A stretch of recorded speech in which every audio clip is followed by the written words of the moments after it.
If you hadn't heard of QAnon before the pro-Trump insurrection, you definitely have by now. Biden's not going to do jack shit because Biden's not getting in office. The internet's fringiest fringe conspiracy, that elite liberals are running a satanic pedophile ring, has managed to make its way into the center of the national conversation. I will die for my country and my family and my friends. There ain't nothing else. You don't want none of this. I spoke with David Gilbert, who's been tracking QAnon's rise for Vice News for several years. There's a game aspect to it, and there's a lot of game theory involved in it. Q, an unknown person who claims to have top secret government security clearance, leaves cryptic posts with code words and mysterious numbers across the internet, and then says, figure it out. It's kind of like in those movies when you see someone who's trying to solve a crime have loads of different pieces of string drawn together. That's what these guys do. And they just, by doing your own research, by structuring it that way, it ingrains the information on your brain much differently than if you just told something. Everyone gets to be the hero, decoding all the new Q drops and comparing notes with their new Q friends. It kind of creates this community effect among believers. And that's why the pandemic was so key, is because people were stuck at home. They couldn't meet people.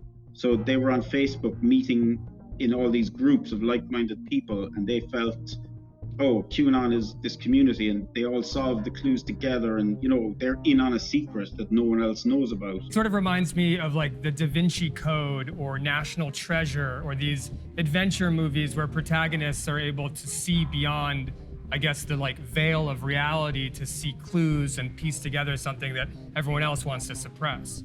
Yeah, absolutely. And that's how it has been structured by whoever is behind it, because they know that people are, people want, I guess, excitement in their lives, for want of a better word. So if they think that they're seeing beyond what everyone else is seeing, that's exciting. They're in on the secret. They know something someone else doesn't.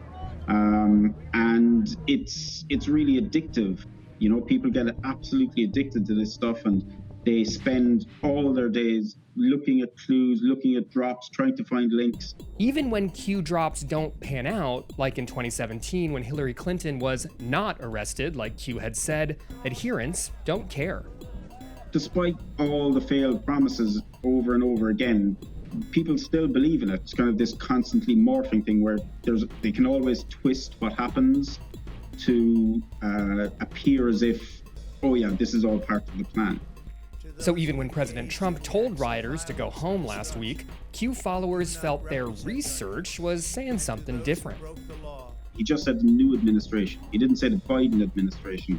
So they took that to mean this is going to be Trump's new administration. And his last line was, this is only the beginning. So they obviously took that to mean that this isn't over yet. The war is still on. Trump will win at the end of the day.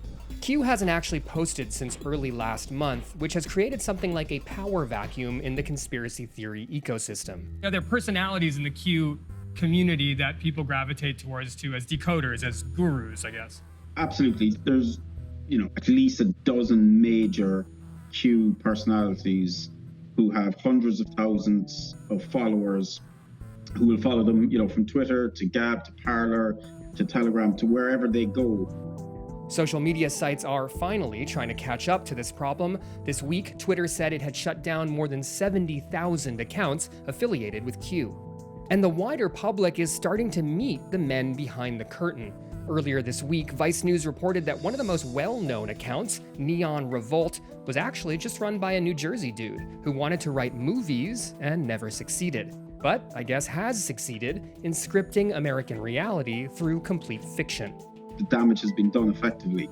And I think the tech companies have to hold up their hands. They have to say, we haven't done enough. It's kind of, closing the door after the horse has bolted, unfortunately.